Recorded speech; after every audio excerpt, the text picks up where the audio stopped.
ನನಗೆ ಹವಿಸಿನ ಸಮರ್ಪಣೆಗೆ ಅರ್ಹನಾದಂತಹ ವ್ಯಕ್ತಿ. ಪ್ರಪಂಚದ ಸಕಲ ಶಕ್ತಿಗಳನ್ನು ಗಮನಿಸಿದೆ, ವಿಘಟಿಸಿ ನೋಡಿದಂತಹ ಕಾಲಕ್ಕೆ ಒಬ್ಬೊಬ್ಬನು ಶ್ರೇಷ್ಠನಾಗಿ ನಮಗೆ ಕಂಡು ಬರುತ್ತಾರೆ. ಪರಾಕ್ರಮದಲ್ಲಿ ಯಾರು ದೇವೇಂದ್ರ, ಬಲದಲ್ಲಿ ಯಾರು ಪ್ರಪಂಚದ ನೆನೆಸಿಕೊಂಡಂತಹ ವಾಯು, ಗಾಂಭೀರ್ಯದಲ್ಲಿ ಯಾರು ವರುಣ. ಹಾಗಿದ್ರೆ ಒಬ್ಬೊಬ್ಬನನ್ನು ವಿಭಾಗಿಸಿ ನೋಡಿದಂತಹ ಕಾಲಕ್ಕೆ ಅವರದ್ದಾದಂತಹ ಒಂದೊಂದು ಶಕ್ತಿ ವಿಶೇಷ ಕಾಣಿಸುತ್ತದೆ. ಅದನ್ನೇ ಪರಿಪೂರ್ಣವಾದಂತಹ ಸಾಮರ್ಥ್ಯ ಅರ್ಹತೆಯನ್ನು ಹಾಗೆ ಗುರುತಿಸಿಕೊಳ್ಳೋಣವೋ ಈ ಕುರಿತಾಗಿ ಉಂಟಾದಂತಹ ಒಂದು ಸಂಘರ್ಷದಲ್ಲಿ ಆತ್ಯಂತಿಕವಾದಂತಹ ಒಂದು ಸಿದ್ಧಾಂತವನ್ನು ಕಂಡುಕೊಳ್ಳುವುದಕ್ಕೆ ಸಾಧ್ಯವಾಗದೆ ಹೋಯಿತು. ಆಗ ಜ್ಞಾನ ಪ್ರಸಾರಕರಂತೆ ಖ್ಯಾತಿಯನ್ನು ಹೊಂದಿದ ನಾರದರು ಒಂದು ಸೂಚನೆಯನ್ನು ಕೊಟ್ಟರು.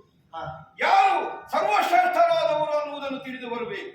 ಜೀವಯೋಗ್ಯತೆಯಿಂದಲೇ ಗಮನಿಸಿದಾಗ ಮಾನವರಿಗಿಂತ ಮಹರ್ಷಿಗಳು, ಮಹರ್ಷಿಗಳಿಗಿಂತ ದೇವತೆಗಳು, ದೇವತೆಗಳಿಗಿಂತ ಮೂರು ಮೂರ್ತಿಗಳು ಅಧಿಕರಲ್ಲಿ ಈಗಾಗಲೇ ಪ್ರಪಂಚ ಕಂಡುಕೊಂಡಂತಹ ಸತ್ಯವಾಗಿರುವುದರಿಂದ ಮೂರು ಮೂರ್ತಿಗಳಲ್ಲಿ ಯಾರು? ಸೃಷ್ಟಿ, ಸ್ಥಿತಿ, ಲಯ ಈ ಮೂರು ಕರ್ತವ್ಯಗಳು ಪ್ರಧಾನ ಕರ್ಮವಾಗಿ ನಮಗೆ ಗೋಚರಿಸುತ್ತದೆ.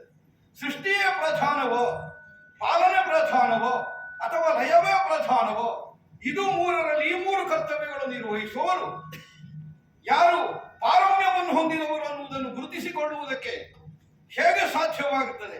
ಕೇವಲ ಅವರ ಕರ್ತವ್ಯ ಕರ್ಮದಿಂದ ಯೋಚಿಸೋಣವೋ ಅಥವಾ ಅವರ ಯೋಗ್ಯತೆಯನ್ನು ಗುರುತಿಸುವುದಕ್ಕೆ ಇನ್ನೇನಾದರೂ ಇದೆಯೋ? ಇದರ ಸ್ಪಷ್ಟವಾದಂತಹ ಒಂದು ಸಂದೇಶ ಪ್ರಪಂಚಕ್ಕೆ ಸ್ಫುಟವಾಗಬೇಕೆಂದಾದರೆ ಅವರನ್ನು ಪ್ರತ್ಯಕ್ಷವಾಗಿ ಪರೀಕ್ಷಿಸಬೇಕಾದಂತಹ ಅವಶ್ಯಕತೆ ಉಂಟು. ಹಾಗಿದ್ರೆ ಯಾರು? ಸರ್ವ ಸಮರ್ಥನೆನಿಸಿಕೊಂಡವ ವರುಣಪುತ್ರನಾದಂತಹ ಭೃಗು. ಹೀಗೆ ನಾರದರು ಸೂಚಿಸಿದರು. ಮನೋವೇಗದ ಸಾಮರ್ಥ್ಯದಿಂದ ಬೇಕಾದಲ್ಲಿಗೆ ಗಮಿಸುವ ಸಾಮರ್ಥ್ಯವುಳ್ಳಂತಹ ನಾನು ಪ್ರಪಂಚಕ್ಕೊಂದು ತಾತ್ವಿಕವಾದಂತಹ ಸಿದ್ಧಾಂತವನ್ನು ಕಾಣಿಸುವ ನಿರ್ಣಯದಿಂದಲೇ ಅಷ್ಟೊಂದು ಹೊರಟಿದ್ದೇನೆ.